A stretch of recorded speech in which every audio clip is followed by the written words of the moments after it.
Alright, boys and girls, it's time.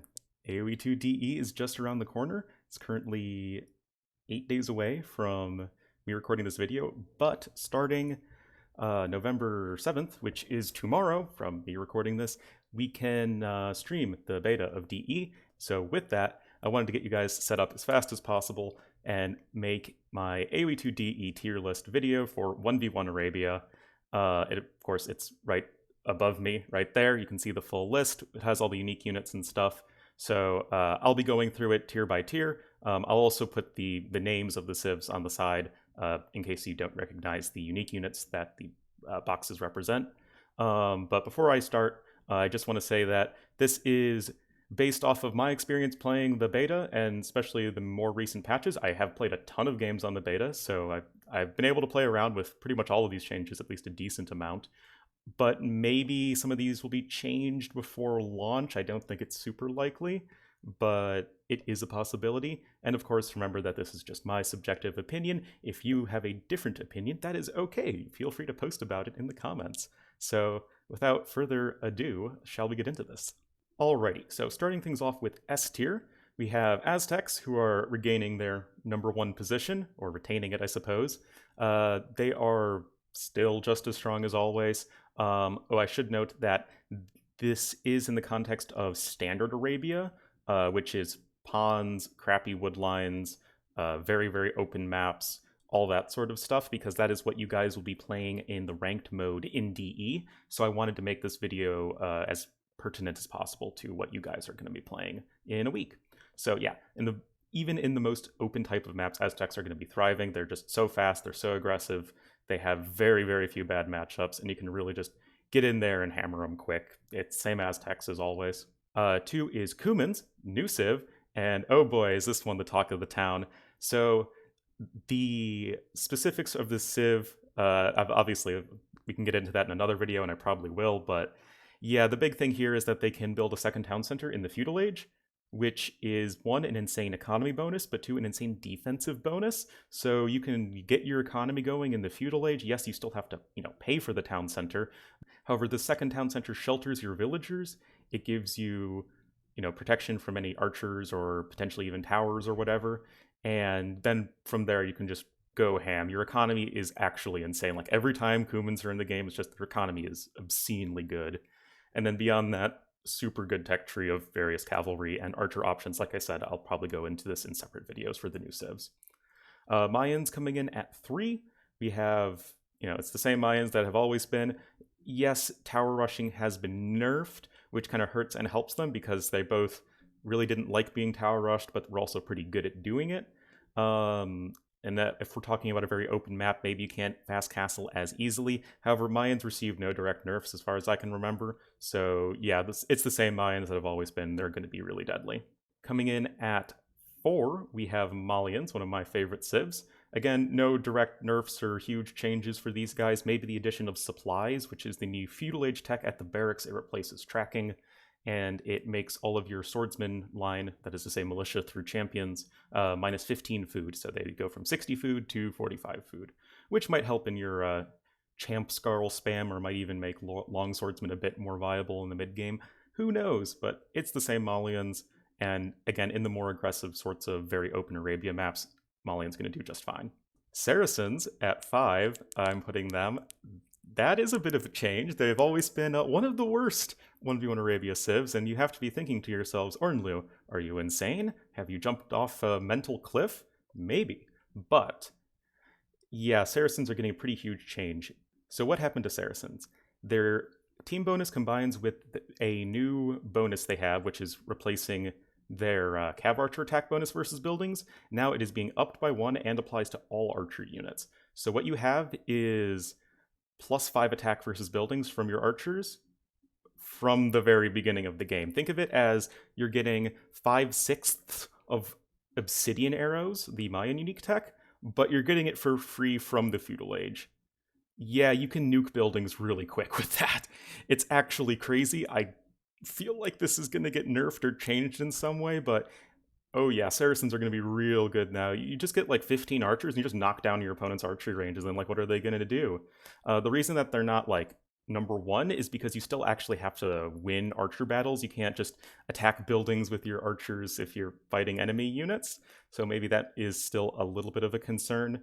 But beyond that, oh yeah, like you hit Castle Age with these guys, get crossbowmen, you're just destroying stuff left and right. It'll be interesting to see for sure. And then, beyond that, there's all the other things that Saracens can do well. Like they have the good monks, the good siege, whatever, etc. Huns coming up next. As a wise man once said, Huns are Huns. Again, not really changed in any real way. It's the classic 1v1 Arabia Civ. They're good. They're good in the same ways they always are. Good eco. Lots and lots of options, especially in the mid game. Super duper powerful are these guys in the Castle Age. You guys know Huns, I'm sure. Lithuanians are coming in at number 7.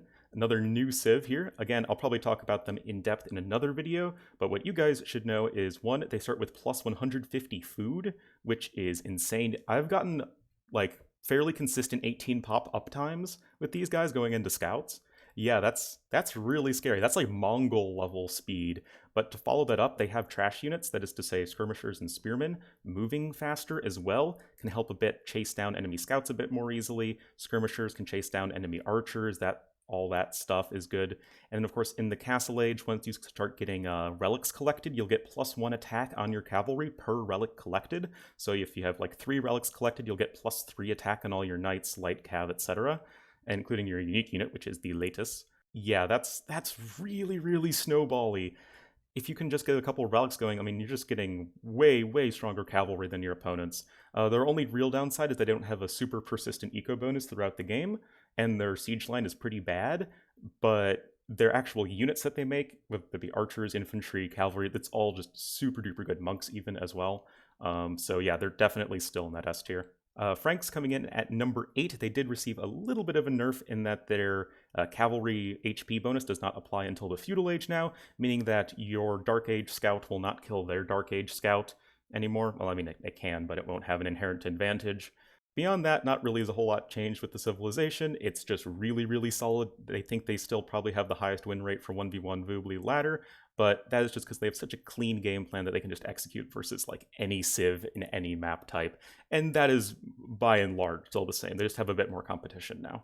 Moving on to A tier, these are the civs that are, of course, not quite at that top level, but still going to be really strong picks. You'll be fine picking them for 1v1 Arabia, even against a lot of the S tier civs, and of course against the lower civs. Of course, just going to try and get through all of these civilizations at least relatively quick, because we have 35 civs now to go through in one video.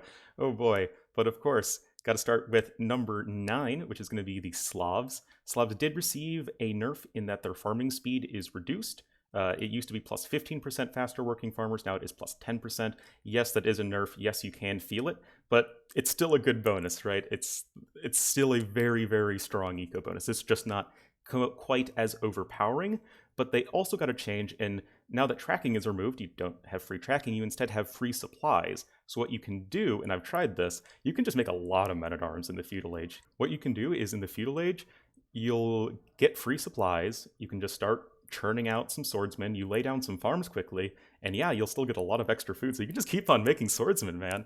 I don't know how good it is, and I haven't really had like the most balanced matches to test it with, but it's definitely something to consider, and it's a cool civ, it's really interesting, and then they have all the other options that make them strong. Coming in at number 10, we have our third of the 4 new civilizations, the Tartars, and these are probably my favorites of the new civilizations.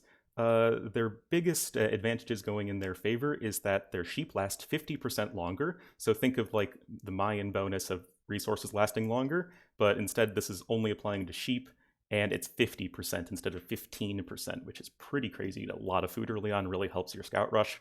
Beyond that, you have a plus 25% attack bonus when attacking downhill. It's already plus 25%, so you now get plus 50%, and that can, that's a straight plus 25% damage boost to anything you're attacking downhill, which is pretty damn sick.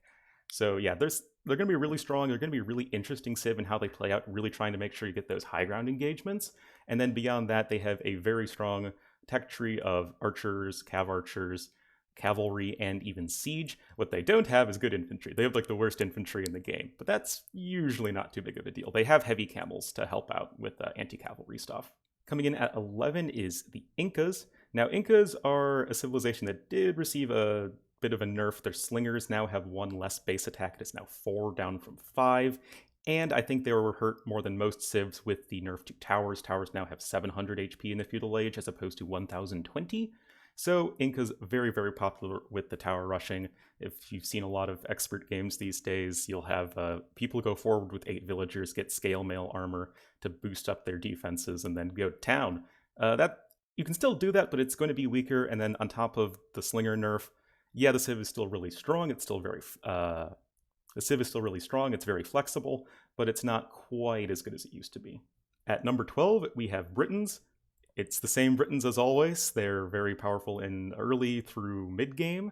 Castle Age especially, they're going to be super strong, cheaper town centers, extra range, hitting enemy archers from a distance, sniping mangonels. Same Britons as always, no changes really for them. Oh, actually, sorry, Warwolf is a little bit more expensive, which, although very sad for the good old Ornlu, a Warwolf tech, it's not too big of a deal. Britons are still going to be quite potent. At 13, we have Mongols, my personal favorite civilization. Again, no real changes as far as these guys are concerned. Just very strong early game, very strong late game, a little bit weaker in the middle. Not a whole lot really to say that's different about these guys. You're going to play Mongols and you're going to have fun, because Mongols are fun. Everybody loves Mangudai, right? Right. At number 14, we have the arch nemesis of the Mongols, the Berbers.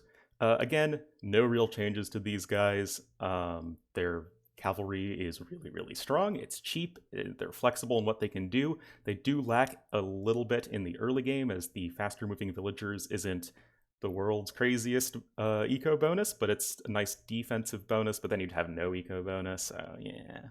Still, really good civilization from the Castle Age on. Like, they can compete with anybody, and you're just going to have a lot of really powerful options. Camel archers are really, really good.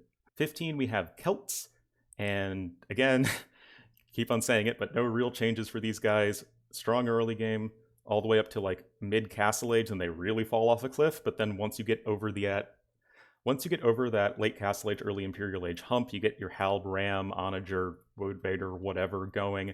They're going to be really, really hard to stop. It's the William Wallace Civ.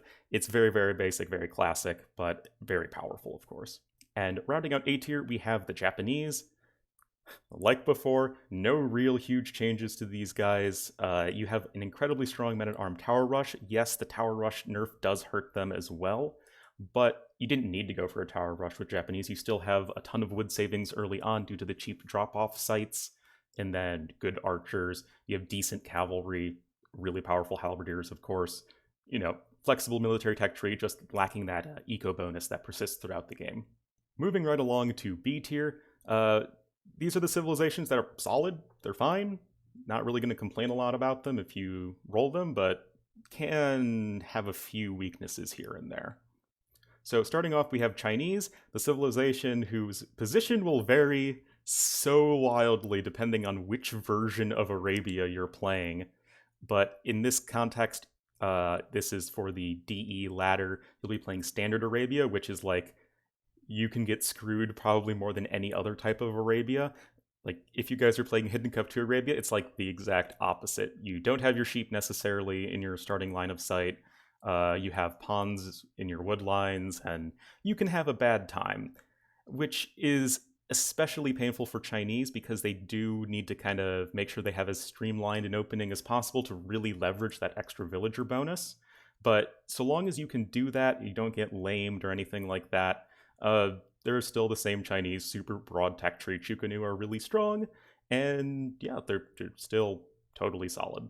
At number 18, we have a really interesting one to me, the Persians. So Persians did receive a couple buffs, which is why they might seem a lot higher than you would expect. So nowadays, they will get plus 5% faster working town centers and docks in the Dark Age. It used to be that their faster working town centers and docks only started in the Feudal Age, and that came in at 10%, and that's still all the same, but you now also get a plus 5% boost in the Dark Age. What this means is if you make 20 villagers in the Dark Age, then you'll get one extra for free, essentially, or the time it takes to make one villager for free. And combine that with your extra starting resources, and you're looking at a really, really strong early game for Persians. It's going to be so scary, good, consistent. You're still missing Bracer in the late game, which is kind of a problem, but they're having boiling oil, the meme unique tech, replaced by it's Kamandarin, something like that. But whatever it's called, it transfers the gold cost on your crossbowmen to wood. So now you have trash crossbowmen, kind of like Malay trash two-handed swordsmen. They'll be costing 70 wood, they'll be missing Arbalest, and they'll be missing Bracer. But they'll have all the other upgrades, and they won't cost gold, they'll just cost 70 wood. So it's going to be a really, really interesting option for them in the late game, in a civ that is otherwise fairly well-rounded in what they can offer. So I think I really want to play with these changes some more, but I think they should be at least a pretty potent civilization. Next up at 19, we have the Magyars, classic civilization from the Forgotten. It's always just kind of been there. It's always been kind of decent, never really quite top tier. Their Scout Rush is super good, but as we've seen previously, there are a lot of really strong Scout Rush civs out there. You can still have timings in the Castle Age with fully upgraded knights. You still have Magyar Hussars, which are so insane in the late game. Just, it can make sieging a Magyar base so difficult because the Magyar Hussars will just run past everything and make your halbs turn around, and then your halbs turn around, and then all of your siege is dead. So yeah, Magyars, they're still a good civ, but they just lack that eco bonus, right? They have the Scout Rush, extra food saved, but that's not really an eco bonus. It doesn't help you boom. So that's always kind of been their thing. So again, decent civ. Coming in at 20, we have the good old Ornlu Abyss civilization. No free town patrol yet. Sad. Yeah, no real changes for these guys. This is like the most solid of solid civilizations. They're not going to have many amazing matchups. They're not going to have many terrible matchups. They're pretty much about as middle of the pack as you can get. Tower Rush nerf maybe hurts them a little bit, but they still get the extra HP, so their towers are still comparatively just as much better. So yeah, it's really not too different for Byzantines. You're going to be fine with them. Vikings and Ethiopians, I always kind of like flip these guys. I always have them like right next to each other, but I flip them at their order from time to time. It doesn't really matter a whole lot. Both are somewhat similar in that they are focusing on the archers, and the big difference is that Vikings are going to be having a very powerful economy thanks to free wheelbarrow and handcart, whereas Ethiopians are going to be having the more deadly army with their faster firing archers. Shotel warriors against eagles is a really nice option, as are berserks actually. But then you have amazing Ethiopian siege to potentially supplement your army and all that sort of stuff. So yeah, 21-22 Vikings Ethiopians, you can kind of call them tied, I would say. But they're good. They're good archer civs. Their cavalry's not that great, and they have some weaknesses. Vikings in terms of military options and Ethiopians in terms of eco, but they're still going to do you just fine. Coming in at 23, we have Indians. They used to be top of the pack, but now they're just kind of fine. Not having knights is a bit of a problem, especially against civs that like making a lot of infantry, but all of the new civs are cavalry civilizations, to one degree or another.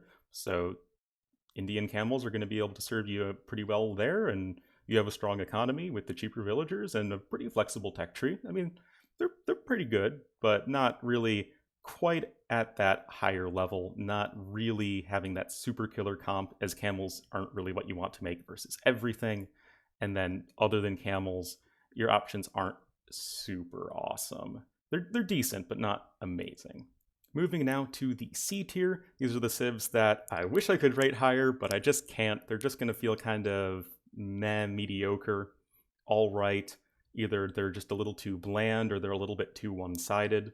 They're not going to be terrible, but they're likely going to struggle a little bit versus the higher rated civilizations. I kind of want to talk about Spanish, Bulgarians, and Burmese all at the same time. You can kind of put these three in whatever order you feel like. They're very similar in that they have terrible archers. Spanish and Bulgarians are the only two civs in the game to miss the crossbow tech, which is so crucial for 1v1 Arabia. Burmese do have crossbowmen, but they don't have any of the other archer upgrades, like no leather archer armor, no thumb ring, or anything like that. In addition, all three of these civs are going to be very, very reliant on their unique unit. Conquistadors and Arambai, very similar, hard-hitting, inaccurate cavalry archer-ish type units. Bulgarians are a little bit different because they have the Konik, which you can make from your Krepost unique building, which is like a half castle, 350 stone, and it's like half the strength of a castle, but that's like really good. You can drop it aggressively and just start churning out some Koniks, which are a heavy cavalry unit that when you kill the horse, the rider will jump off and continue fighting on as an infantry. And it's a really powerful unit, especially against other melee units. but just really, really missing that hole in terms of the archery range stuff. At 27, we will have the Koreans, civ that a lot of people aren't a big fan of. They are being changed somewhat significantly, I would say, in that they will no longer have faster building fortifications, but instead will have all military units except for siege weapons cost minus 15% wood. And as it happens, all of the best units that Koreans make are wood costing. Archers, skirmishers, spearmen, war wagons. This does also apply to your warships for water maps, but that's a different tier list. And then beyond that, Koreans are going to be a slow, steady, powerful civilization. It's just you're really not having a huge eco bonus. Yeah, some wood savings here and there is nice, but it's only 15%. So the Korean wood bonus compared to the Portuguese gold bonus, units tend to cost less wood than they do gold, if units cost those resources. So if you think about an archer that's 25 wood, 45 gold, a 15% discount is saving the Portuguese player more than the 15% wood discount is saving the Korean player. But it's still nice to have. I mean, it's better bonus and makes the civ stronger than just random tower rushing stuff. So they still should be fine, I think. They're a much more well-rounded civilization than before. At 28, we have the Italians, a civ that is way better on water maps, but is still okay on land maps. They just don't really excel in any one area. The cheaper age up bonus is nice, the broad tech tree is nice, cheaper gunpowder can be really nice in the late game, condos can be an option. Genoese crossbowmen are actually getting buffed in the castle age, so their fire rate is much faster. It's the same as a crossbowman. It used to be the same as a skirmisher in the castle age, which is to say 50% slower, but that has gotten buffed. So Genoese crossbowmen are a bit easier to get up and running, but still, they don't have a super persistent eco bonus. They don't really have an overwhelming military bonus. They just kind of feel pretty generic, which is they're okay, right? But they're not quite up there. At 29, we will have the Malay, a civ that is definitely one of the weirder ones out there. Some people love this civ, some people hate this civ. You can still get a strong economy. As far as I'm aware, it says in the beta right now that it's like a 66% faster age up instead of the 80%, but I think that's just like a misnomer or something. From what I understand, that bonus is still like the same bonus that you're used to playing with up till this point. So I think that's still the same, and if it is, that's all fine. However, forced levy to get your gold-free two-handed swordsman, it will no longer do that exactly. It will now transfer the gold cost into food cost, kind of like the Persian unique tech. So instead of two-handed swordsmen that cost 60 food, they will now cost a base 80 food. But now you have the supplies tech to reduce the cost by 15, so in the end, you'll end up with 65 food two-handed swordsman, which is a 5 food nerf compared to the 60 that you're used to playing with now. So that's a little bit of a nerf to their late game. But beyond that, their biggest problem is that they're really vulnerable in the early feudal age, can't really go for a men-at-arm opening, and if they get lamed, it's really awkward for them. And of course, bad cavalry. Finally, rounding out C tier, we have the Portuguese.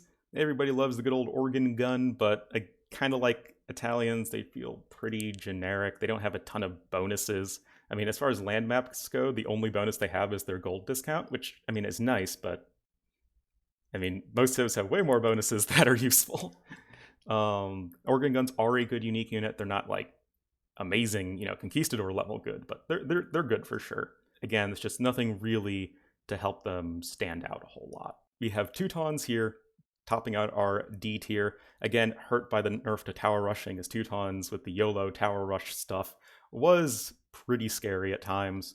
However, Teutons are getting a really, really weird buff.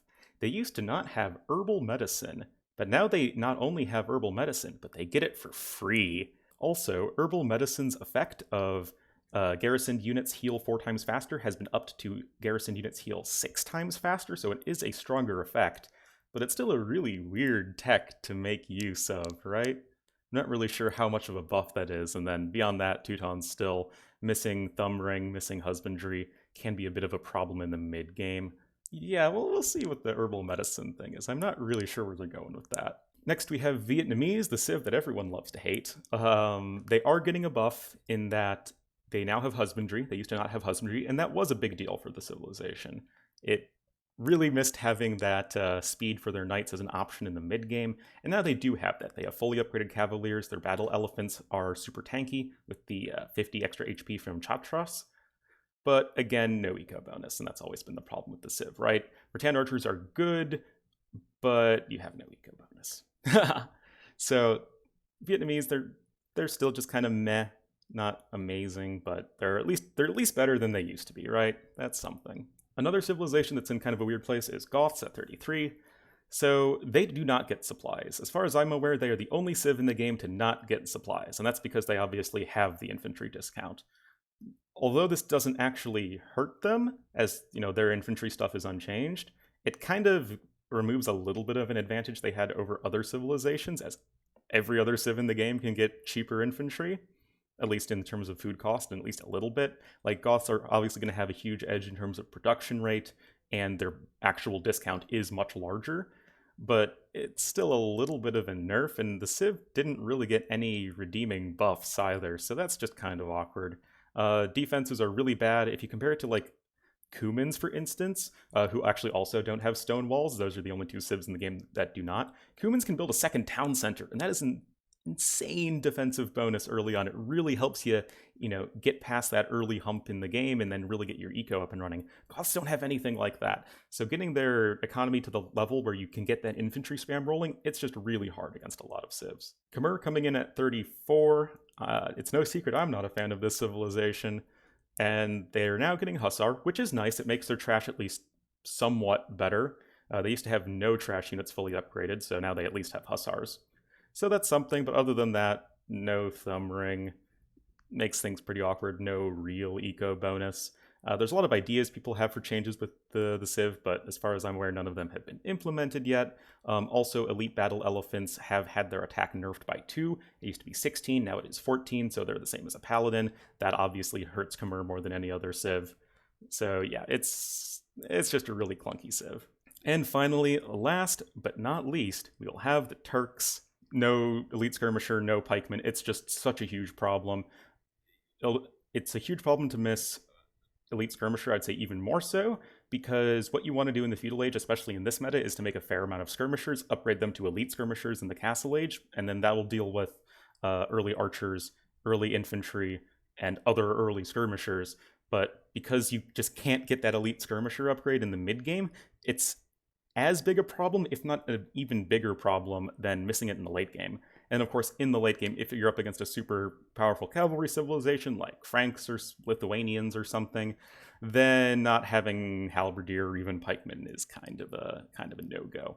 But with that said, you still have tons of options in terms of gold units, janissaries, cav archers, knights, etc. Any of these civs can win against any of the other civs, depending on the map, mostly, of course, depending on the player's skill level. Civ wins in terms of Arabia it's not like there aren't any, but they are pretty far and few between.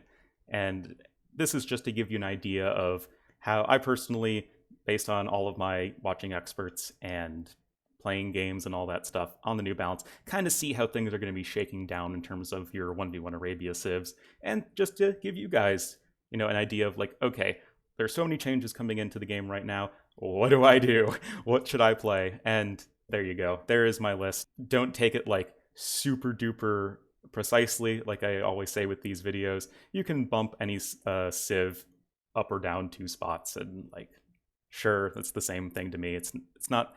It's more of an idea of like the general placing of the civ rather than something super specific, which is impossible to do because it's subjective. But regardless, thank you all so much for watching. Hope you enjoyed this video, trying to get this out on Thursday, ideally. So right when all the stuff with AoE2 DE becomes public, that's when you guys should be seeing this. So definitely do consider leaving a like or subscribing or whatever the YouTube things are if you did enjoy this. And I will see you guys next time.